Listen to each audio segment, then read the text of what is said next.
Chicory en finale.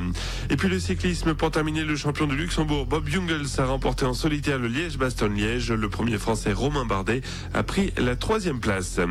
C'est tout pour l'Actu Sport. Je vous souhaite une excellente journée. L'invité du jour.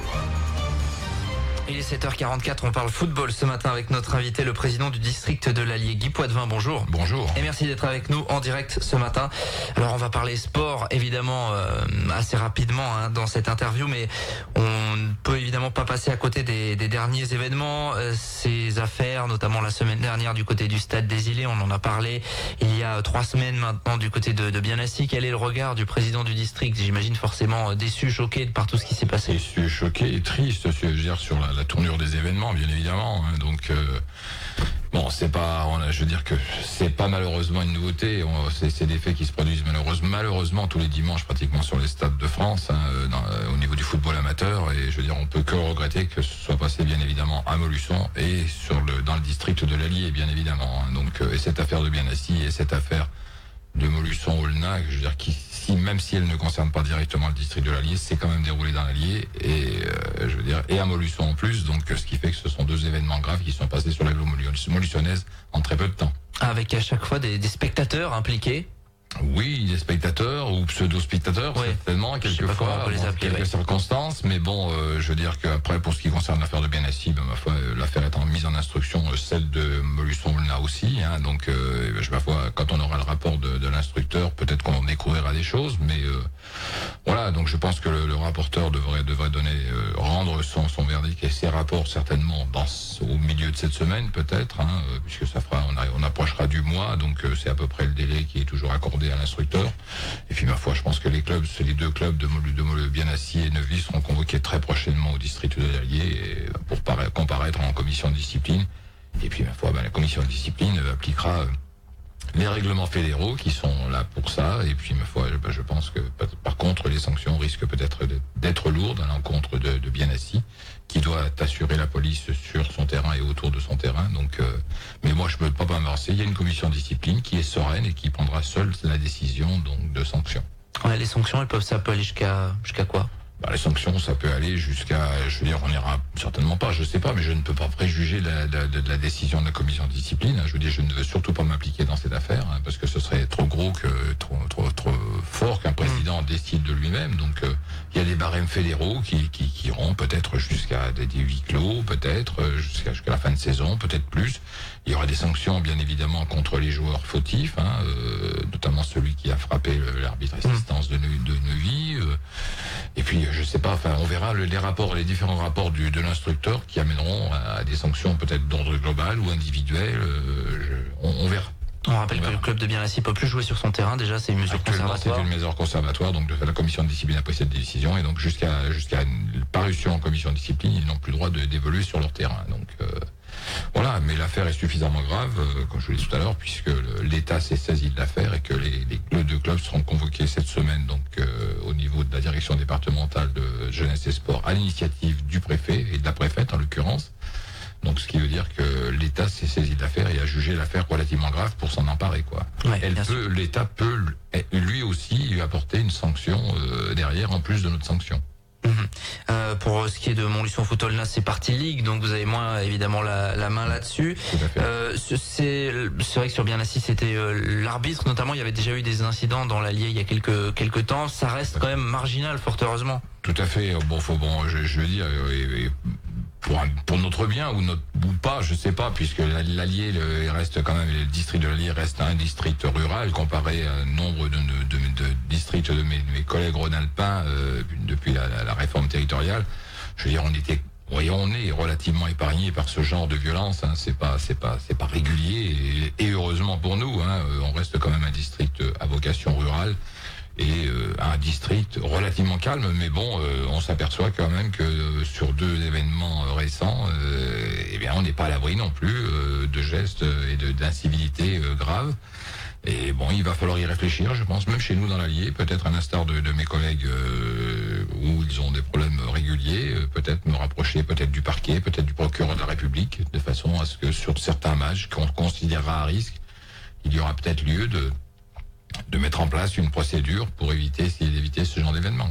Ça stigmatise un petit peu le foot. Alors, pour avoir vécu ce week-end les championnats les finales de championnat régional au rugby, je peux vous dire que les violences et les insultes envers les arbitres, parce que sur certains matchs, je vais pas dénoncer, mais on était à la limite de violence. Mais c'est vrai que le risque, c'est que ça stigmatise le football encore une fois. Mais évidemment, une fois de plus, c'est le football qui est mis en cause. Le football, bien sûr, reste un sport populaire, bien évidemment, et donc avec plus de 2 millions de licenciés, évidemment, il y a plus de risques d'incivilité que sur d'autres disciplines sportives, telles le rugby, entre autres. Et ma foi, je leur souhaite, même si le rugby commence à monter un petit peu au créneau aussi. Voilà. Mais bon, je veux dire que le football reste malheureusement encore le sport numéro 1, je veux dire, au niveau des incivilités, malheureusement. Bon, il y a quand même 14 000 licenciés dans le département de l'Allier, et ça, c'est une bonne nouvelle parce que vous avez regagné. Une bonne nouvelle, oui, tout à fait. On a enregistré un bond de près de 400 licenciés par rapport à la saison dernière, et je veux dire, c'est plutôt une bonne nouvelle, sur une année qui est dite normale, puisqu'il n'y avait pas de grand championnat, je veux dire, avant cette saison, et donc c'est plutôt une très très bonne nouvelle du fait qu'on récupère et qu'on passe la barre à nouveau des 14 000 licenciés. Moi et le comité directeur du district en sommes très satisfaits. Il y a une progression au niveau du football d'animation, il y a une progression au niveau du football féminin, non seulement senior avec les 11 équipes, mais aussi un nombre d'équipes féminines jeunes, uniquement jeunes, qui se mettent de plus en plus en place dans les différents secteurs du district de l'Allier. C'est plutôt encourageant, et j'ai qu'un espoir, c'est que l'équipe de France de football fasse une belle Coupe du Monde cet été, et que derrière, on sait que ça a toujours un impact, et que derrière, on continue un petit peu l'embellie sur le nombre de licenciés. Ouais, on va croiser les doigts évidemment. Est-ce que cette progression, elle se voit surtout, donc vous l'avez dit, les féminines, ça se voit localement, parce qu'il y a des clubs dynamiques. Est-ce que ça se voit surtout chez les jeunes, ou est-ce que chez les seniors, ça se ressent également ? Chez les seniors, c'est un petit peu moins visible. C'est surtout visible au niveau du football d'animation, chez les petits et les tout petits. C'est là que le chiffre est le plus en augmentation. Bon, est-ce le fait aussi qu'on ait gagné quelques licences sur le fait que j'ai un petit peu tiré le signal d'alarme depuis 3-4 mois en disant que il y avait des petits et tout petits, notamment des U6, U7 qui jouaient sur les plateaux sans licence, et que on allait faire des contrôles, qui a incité un petit peu les clubs à licencier ces enfants. Je sais pas si c'est une cause à effet, mais enfin, voilà, c'est toujours est-il qu'on a pris quelques licenciés de plus. On a le sentiment qu'il y a, chez les seniors, vous disiez qu'il n'y avait pas forcément de hausse, qu'il y a moins d'équipes, avec des clubs qui disparaissent, ou en tout cas qui sont mis en sommeil. Pas très loin, il y a Prémilla par exemple. Où est-ce qu'on en est là justement ? C'est une réalité, ça, moins d'équipes. C'est vrai qu'au niveau des seniors, c'est très volatile, les effectifs seniors, puisque régulièrement on constate, je veux dire, toutes les fins de saison, un certain nombre de clubs, heureusement, c'est pas une majorité, mais il y a toujours une dizaine d'équipes ou de clubs qui arrêtent en fin de saison. Et puis certains autres clubs qui avaient arrêté depuis 1 an ou 2 qui repartent. Et puis voilà, donc ce qui fait que l'un dans l'autre, je veux dire, on arrive toujours à perdre quelques licenciés, mais je veux dire, l'écart n'est pas si évident ni grand que ça, quoi. Mais c'est vrai que c'est au niveau des footballs seniors que il faut qu'on arrive à apporter de l'attractivité au football si on veut pas perdre ces licenciés seniors, et qu'ils s'en aillent, ou qu'ils arrêtent, ou qu'ils s'en aillent vers un autre sport, quoi. Alors justement, regagner de l'attractivité avec une réforme des championnats à partir de la saison 2019. À partir de la saison donc 2019-2020, donc sera mise en place cette réforme des championnats, donc qui a été présentée au club et qui a reçu un accueil relativement favorable.